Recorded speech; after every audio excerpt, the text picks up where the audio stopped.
செய்யும் என்னை கத்தி இல்லாமல் கொய்யும் இதில் மீள வழி உள்ளதே இருப்பினும் உள்ளம் இருமாறு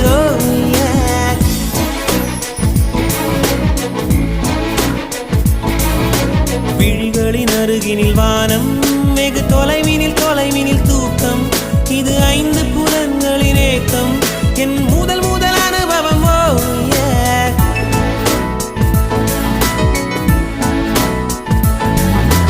ஒலியின்றி உதடுகள் பேசும் பெரும் புயலென வெளிவரும் சுவாசம் ஒரு சுவடின்றி